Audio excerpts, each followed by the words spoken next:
Tommaso Marini. Alors deux jeunes escrimeurs, le champion du monde Tommaso Marini qui a 23 ans. Face à lui, le champion d'Europe, comme on le disait, Filippo Macchi,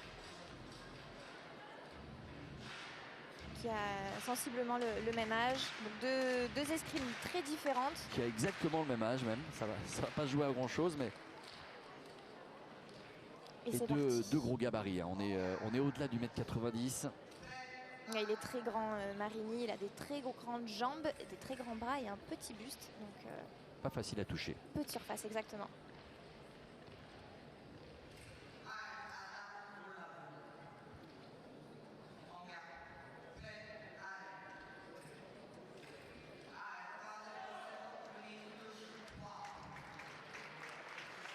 Et c'est Marini, à droite de la piste, qui inscrit la première touche.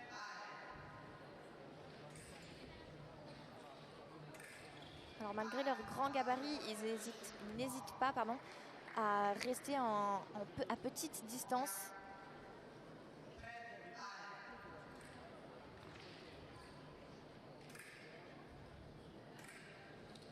Et le pressing de Marini.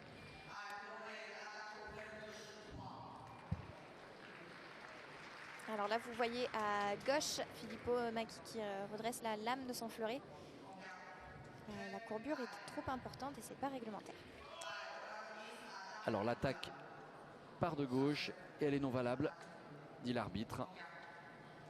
Je vous rappelle qu'il faut aller à 15 hein, pour atteindre la finale de ce challenge international de Paris. Voilà, c'est 15 touches, 3 temps de 3 minutes de temps effectif. C'est comme au judo et au rugby. On arrête le chronomètre quand l'arbitre dit halt. Si à la fin de ces 3 manches de 3 minutes, on n'est pas à 15, c'est celui qui a marqué le plus de touches qui l'emporte.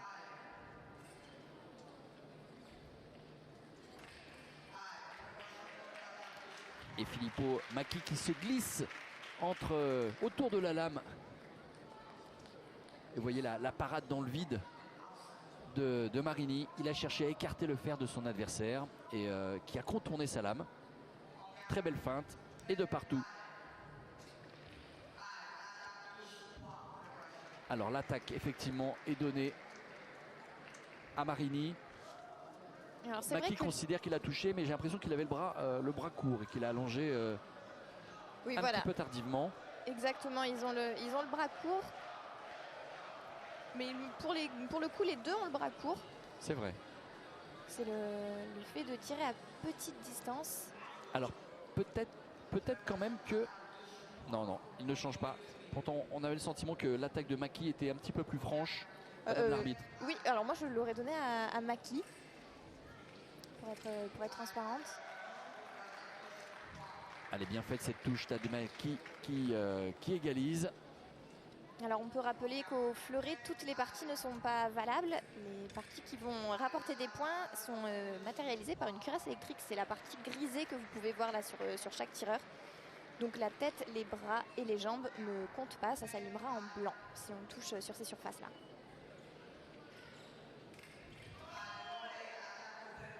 Et l'attaque est donnée à Marini.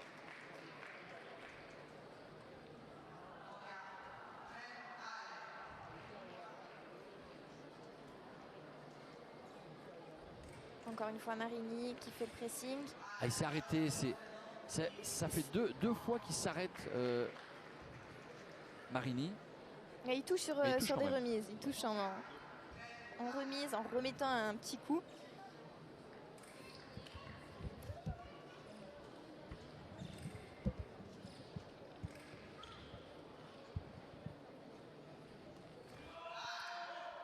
Alors l'arbitre va d'elle-même consulter la vidéo.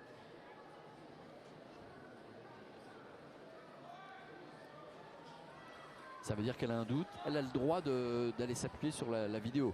Les tireurs peuvent demander que l'on consulte la vidéo à 2 reprises, plus 2 fois si jamais on leur donne raison.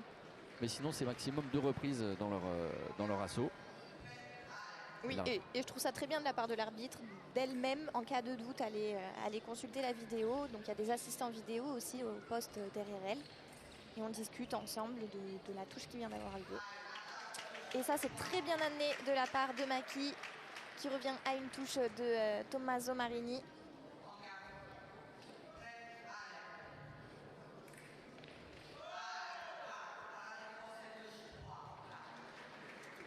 Alors là, Marini n'est pas content. Il le fait savoir à l'arbitre. En fait, on voit Marini qui va prendre la lame, le fer de son adversaire avant de porter son attaque. Mais c'est vrai que la parade riposte est quand même plus Il considère qu'il a franche. effectué une parade, Voilà. et une riposte en seconde d'ailleurs, j'ai l'impression.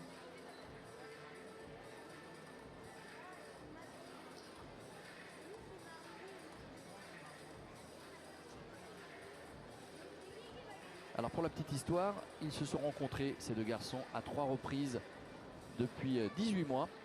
Et c'est Marini qui mène 2 victoires à 1.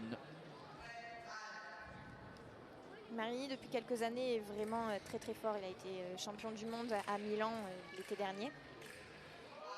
Oh, et ça, c'est très très bien fait. La remise, le coup lancé de Maki qui n'allume pas, la remise de Marini.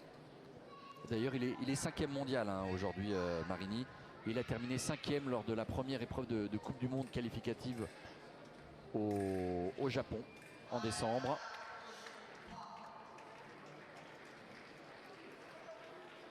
Il est très régulier et vraiment depuis quelques années son escrime est vraiment efficace. Alors que là l'attaque de Maki est très bien faite. Et il revient à une longueur.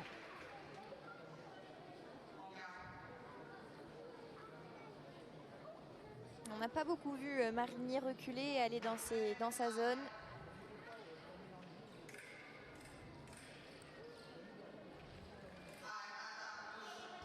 Alors c'est compliqué parce que l'attaque de Marini est faite en 2 temps en fait. La première ne touche pas. Là il se fait toucher et la deuxième touche et il repart. Alors l'arbitre donne l'attaque de Marini. En fait elle estime que son attaque est faite en 2 temps. Alors faudrait que le ralenti soit un petit peu plus en amont. Faudrait qu'il y ait un ralenti en fait. Voilà. En fait la première action de Marini ne touche pas. La priorité passe donc là il touche pas. L'autre en profite, touche. Et c'est cette touche-là qui est validée par l'arbitre. Et ça fait 8 partout du coup. L'arbitre s'est déjugé. Oui.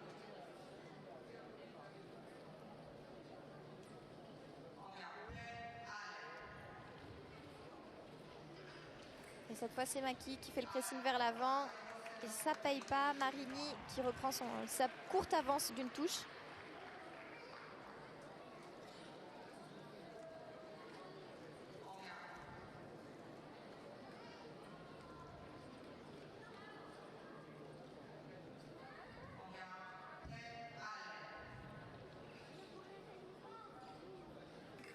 Il reste 1 minute avant la fin de ce premier tiers-temps.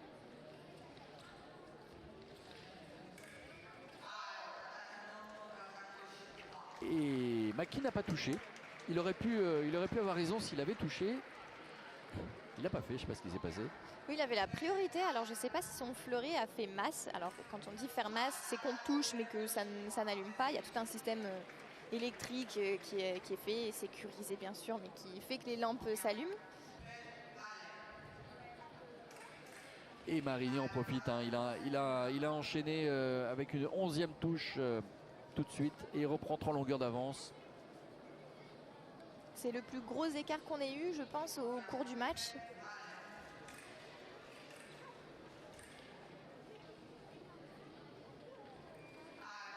Attaque non valable.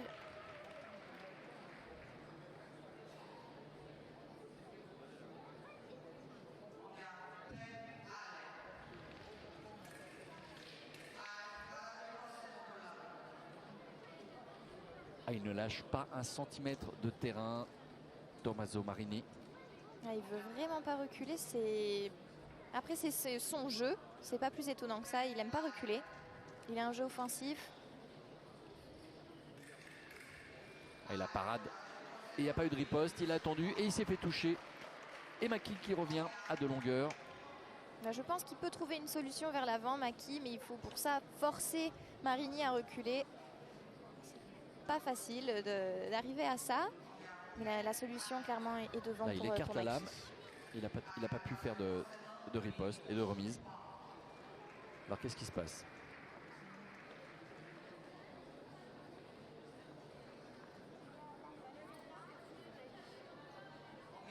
Maki a été touché, il pensait avoir pris la touche dans le masque, donc on a testé le matériel. Mais non. Et non. Ah, elle est importante celle-là, hein. Ça fait 13-9 là. À la fin de ce match qui s'emballe un petit peu. Ouais, ça s'accélère. On va peut-être même pas aller jusqu'au bout de ce premier tiers-temps. Allez, non valable l'attaque de Filippo Maki.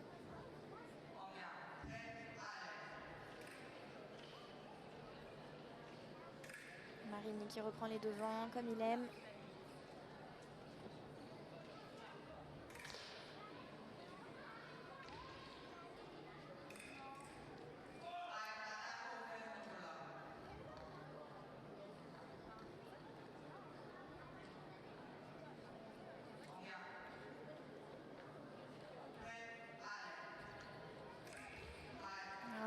Il s'est retrouvé trop près en fait, Maki, sur son attaque. Marini a cassé la distance et c'est pour ça que Maki n'a pas le point, n'allume pas.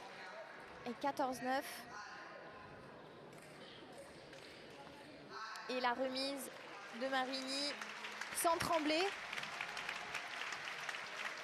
Victoire du champion du monde, 15-9.